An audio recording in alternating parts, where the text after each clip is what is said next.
Hey guys, it's James again for episode 2 of Shelf Porn.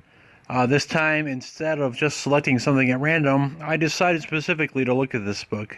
This is a preview edition of Wildcats number 1, volume 2, featuring Travis Charest, Scott Lobdell, and Richard Friend on the inks.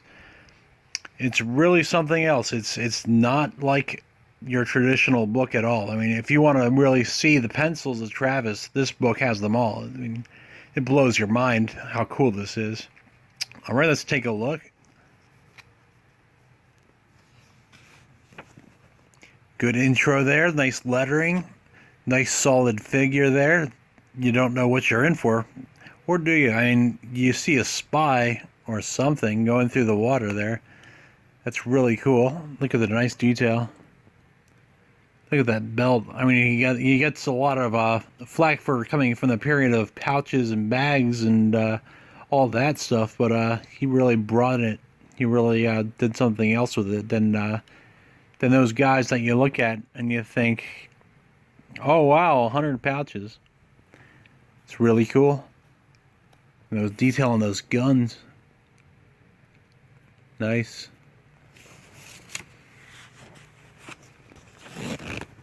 That's really awesome. Look at that detail there, and that's all pencil there. That's something else. No wonder he took so long.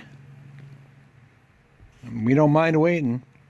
I mean, look at those bubbles. The detail on that figure, that's really cool. But his detail is like sparse. It's really cool, because it reminds me of Jeff Darrow almost. Almost. Oh, there's a note there to Rich. I hope you whited out those items, Rich. Come on. Ridiculous.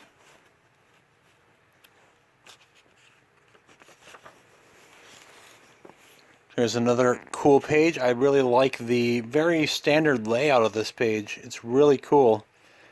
There's no upside down figures, as you'll see a lot of later. There is no showboating off, or anything like that. It's just a cool page overall. It's straightforward. He doesn't get credit for storytelling, but the storytelling is all there. Everything seems to work very well. Oh, there's the upside down figures. The beginning of them, at least, in this book. It's a really awesome page. I mean, look at Grifter there in the first panel. It's an experimental layout. It's a little more about showing off than it was before, you know. It's really cool.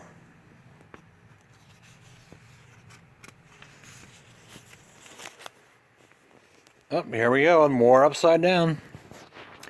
I don't know if that was a choice he made or Scott made or what, but it's a great page. It's beautiful.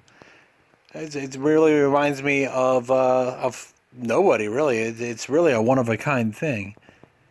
I'm thinking of Frank Frazetta and those pages he did. He did very few comics, but he did enough to leave an impact in the industry. The same could be said for Travis. He really brought his game. It's really cool.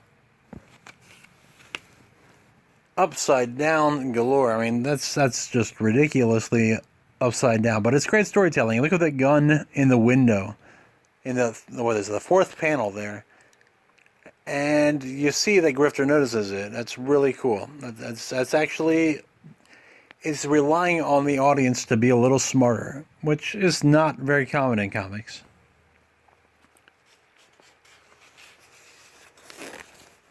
And lastly, we have a pretty standard page again. Oh, the upside down figure. There we go. And he is asking for a stat over here. I don't have the actual issue handy, but I assume you're all pretty familiar with it. You know this work, and you know what it looks like with the stat there. Pretty cool. Oh, that's about all I have. Rate, review, and subscribe, and I hope you all have a nice day. The rest of the book is J. Scott Campbell, so maybe I'll look at that again. Let's see. All right, you all have a good day.